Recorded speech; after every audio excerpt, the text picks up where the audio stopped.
You're listening to the smartest guys in marketing, the best show on the planet for client businesses to learn about traffic, funnels, sales, conversions, and marketing coolness. Chris and Taylor are the founders of Traffic and Funnels, a digital marketing consultancy helping you get paid clients from cold traffic daily. Now, here are your hosts, Chris and Taylor. What is happening, everybody? Chris Evans here, and this is the Smartest Guys in Marketing podcast. We've got a great episode today. We were on Facebook, and people asked us interesting questions live, and we gave even more interesting answers. Go ahead and enjoy. All right. At what stage do you start taking cash from businesses and roll into real estate? Christopher, that is for you, bro. I think it depends on where you're at in your business in regards to employees, cash in the bank. So I think for your business, dude, when you have Ray-Bans and $1,000 on your desk, you can do whatever you want. That's what I'm saying right now. Just kidding. I think that you should be a minimum of 6 months reserves, right? If you have the ability to go out and generate cash on demand, like whenever you want, like you have that momentum, you have that confidence, that's really, really important. If you don't, if your ability to focus on marketing and sales, generating opportunity and bringing cash in the door is very, very slow or it's lagging, then I would probably be pretty concerned about you getting into real estate. So it comes down to that, dude. If you're confident in your marketing, sales, and you can generate cash and you have at least 6 months, if not 12 months reserves. Let me give a different answer to that. You don't like my answer? I loved your answer, but I'm just going to take it and I'm going to remodel it in a simpler phrase. Chris, let me ask you a question. If we had to start over today, what would you say? Lost everything, had to start over. No big deal. When your answer to that question is the same, you can get into real estate. It doesn't matter if you make that was very simple. If you're terrified of losing and you feel like you have no control and everything you've built is this gargantuan tower that can just blow over like a house of cards, you're not ready. That said, you can make $30,000 a month, but it's like you have such control and such specificity and such clarity, knowing exactly what you want and when you want it, because we have the 3 months, 6 months cash reserves, all of these things. But for you, Andrew, it might be a little bit different. Yeah, that's great. I like that a lot. We're both right. All right. Anyways, Malachi says, how do you upgrade your new normal but not offset your reality? You want me to take that? Yeah, I've got a couple thoughts, but you go first. You go first. You go first. All right. Reality is whatever. Reality is always offset. Every time you wake up, Malachi, your reality is different. It's a fluid, evolving state. It's not a constant. It's like gas. Not gases and gasoline, but smoke. It's changing all the time. Your reality is never the same. So how do you upgrade your new normal but not offset your reality? I would say you're actually thinking about reality the wrong way, because your reality is whatever you define, whatever you say it is. So they're on the same side. It's like saying, how do I get rich without losing my house? Well, that doesn't make any sense. They're on the same side of the equation. They're not the antithesis of each other. What do you think? So I think you actually have to change your reality first. Right, the whole perception of people and what they think is real versus not is, I think, it's not accurate, because the brain doesn't know the difference between a real experience, like what's real, like this phone, versus me having a vision of the experience. And we talk about, when we give this book to our clients, Psycho-Cybernetics, the theater of the mind, where you actually paint the vision, you paint the reality, you create the reality in your mind that's linked to your goals. And what happens is, when you start to do that and you practice walking through that new reality, then subconsciously you start to do the right things. You start to move in the right direction. I think that's a big miss, and this is a big key that you guys can't miss. If you get it, it will change your world. So you got to change your reality first. So I think that this is maybe Nicholson, or maybe it's Tiger, I don't know. It's some famous golfer, said over 40% of your shot going in the hole is actually coming from you visualizing it going in the hole. Less than 10% is about the actual swing. That's kind of what you're saying. It ties into psychocybernetics. And if you get into metaphysics, which is like fascinating to me. And anyways, what you believe and how you think actually changes the DNA makeup of an atom. Your belief is so real. It's so powerful. It's not woo-woo. Yep. And if you think that it's woo-woo, that's probably what's preventing you from moving forward. So visualization and what Chris just said is so powerful, so key. It's science, bruh. It's science. All right. How do you determine prices? Jaron Jackson says, how do I determine prices, bruh? I've got a quick answer for that. Teach, teacher. I think you determine prices based on your confidence level. Quick and dirty. Yep. Quick and dirty. Yeah, which we can get into that more if you need to. Yeah, because we started says, just real quick, when we first launched our program, we sold it for $3,000. Yeah. And now we sell it for a lot more than that because our you know what that's called? You know what you just said it's called? It's called truth. Right there. Hey, wave that cast real quick. Natalia says, how do you stay flexible when you have to execute a plan and something throws you off? How do you get back in the proper mindset and activity? What's your personality? Are you like really emotional or are you more steady? Yep, it's fair. I'm the emotional one of the relationship. Chris is more steady. It takes a good amount to throw me off because my personality is, I don't typically have big swings. But when he does get thrown off, it's called Armageddon. Oh man, that was good. ENTJ. So, hey, this is actually an amazing personality. And that means she's probably got some emotions in there. So that means you're more like me than you are like Chris. Just thank your lucky stars for a minute. Just thank God that you were born like, no, I'm just kidding. I've got to put buffer in my day. So do you. You need to have probably 3 or 4 30-minute sessions in your calendar that are just for buffers. So that if something does bring you off, you're still not, quote, losing. If that makes sense. Yeah. Also, self-awareness is going to be huge for you. So you need to have, I would say, no less than 3 pockets during the week of like 45 minutes to an hour where you're just journaling, thinking, self-reflecting, maybe a little bit of study. This is kind of what happened with me yesterday. This is why Chris sent me home, is because I'm an ENTJ. Well, I'm an INTJ, and I vacillate back and forth between the two.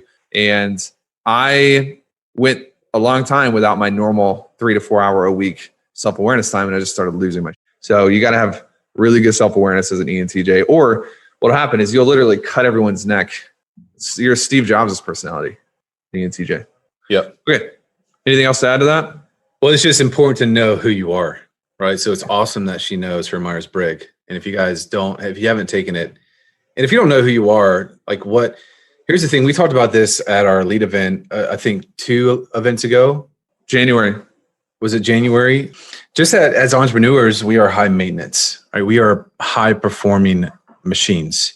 And a lot of times we don't treat ourselves like that.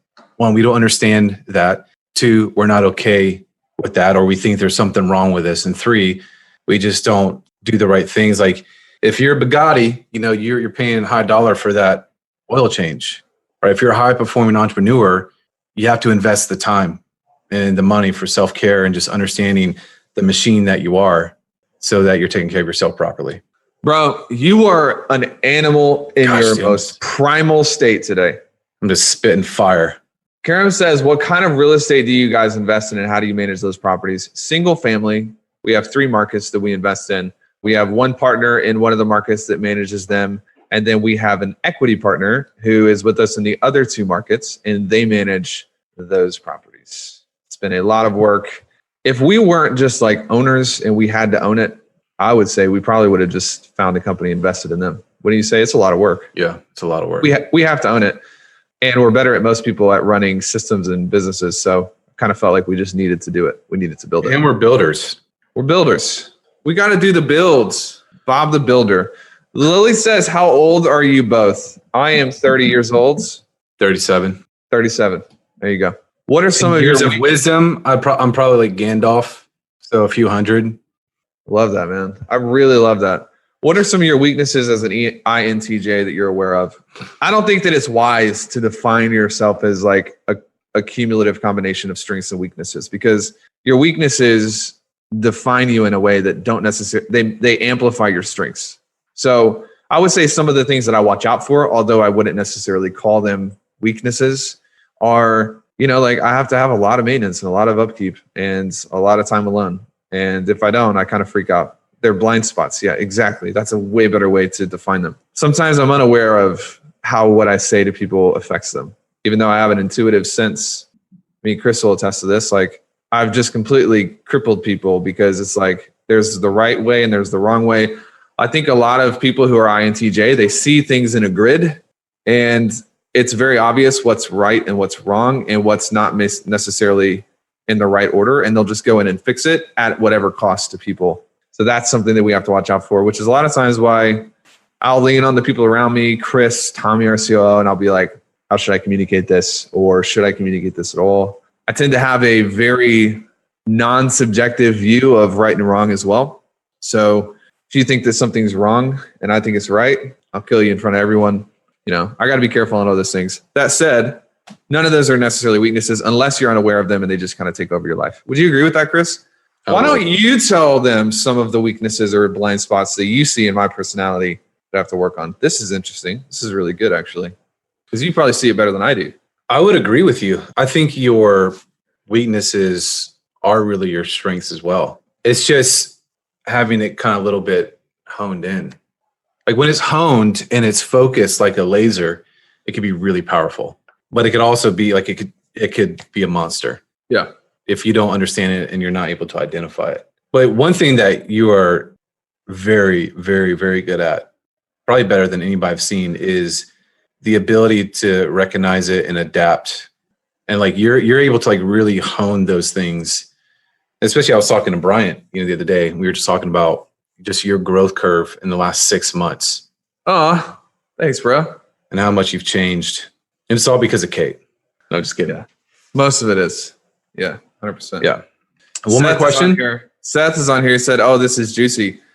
Dude, Greg the G. Hickman decided to come out of his cave in Colorado and join us here today. He's probably snowed in still out there. Welcome back to the world of men, Greg. Victor says, do you use, and if you're just joining, Rocky, Seth, Greg, Dave, what's up, Shannon? We're just doing a little Q&A here, and nothing's off limits. Nothing. Saying nothing. Do you use organic strategies to get clients? If so, how do you effectively use it to get clients? Yes, we use it. Yeah, bro. Are you in Smartest Guys in Marketing? This is organic. Yes. Absolutely. Yes. Come in Smartest Guys, man. You can see what we're doing there. And Greg says, how about you just shut up, Greg? 85 degrees. It'll probably snow tomorrow. It'll be like 30 degrees. Greg has been training to run marathons because I think in his twisted psychology, he doesn't have enough to do in his business. So he just goes out and punishes himself on the hills of Colorado. You can't call him mountains because he lives in Denver. He's not actually on the mountain. Dude, Greg, you better just come back into our world, dude, because he can't handle that, dude. Jay says every aspect of our personalities. That's not a question. If anybody has any questions, let us know. If not, we're going to wrap up. Jay. Today's been a good show. If you missed it, go back and watch the replay. We talked about some really good stuff. Dude, you know what would be crazy? Tell us. If we talked about one of our products. Look at this, y'all. That's too smart. The Intelligent Advertiser. Since this is the Smartest Guys in Marketing podcast, maybe we should do some marketing. What is the website? What? Intelligent Advertiser book. What is the link for that? IntelligentAdvertiserbook.com. No, it's not. It's just Intelligent Advertiser. Dude, come on. See, I don't even know, man. There you go. Greg says he's got a question coming for you. Yeah, Intelligent Advertiser. This isn't just a book. If you go to intelligentadvertiser.com, it's actually a bundle. So there's a lot more stuff in here. There's all kinds of goodies.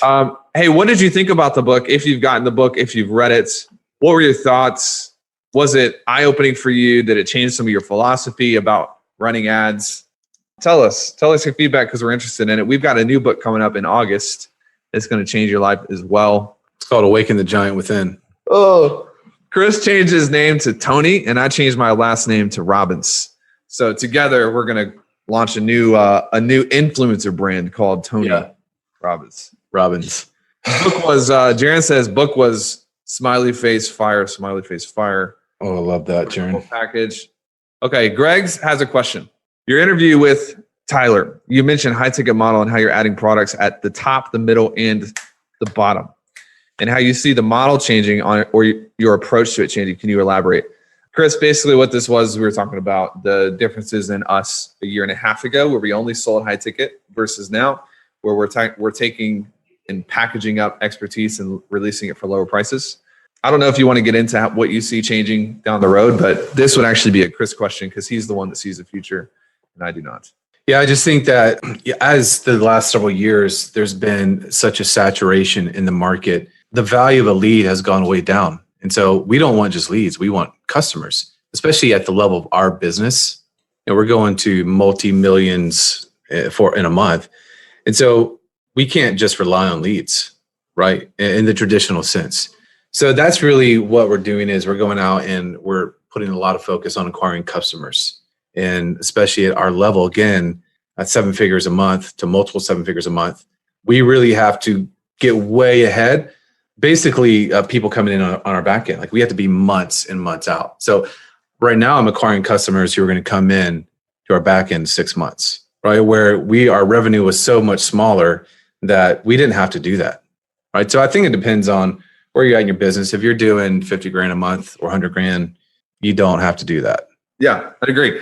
And if you've read the book, Intelligent Advertiser, you've been through the bundle, you've seen the million or the I don't know if it was $1 million a month. That was in one of the funnels, but it wasn't included in the package. If you've seen any of the training and you think it was amazing, imagine for a minute what your life would be like if you worked one-on-one with us. Just saying, bro. Just saying. Tanner Chidester came in and he was doing $30,000 a month. Less than you, Greg the G. He did $85,000 on Friday. Is projecting $830,000 this month. Just saying, always look at the next level. Don't just be content because you got a few good gold nuggets from a piece of paper that somebody wrote for you, although it's amazing. The opportunity to get this book is amazing. Don't be content with that. Always look for the next level. What would it look like if you're getting this type of quality from us on the front? Imagine what we could do on the back. I think that's where we should end today's show. Love it. You guys are amazing. Let's rock and roll. Adios.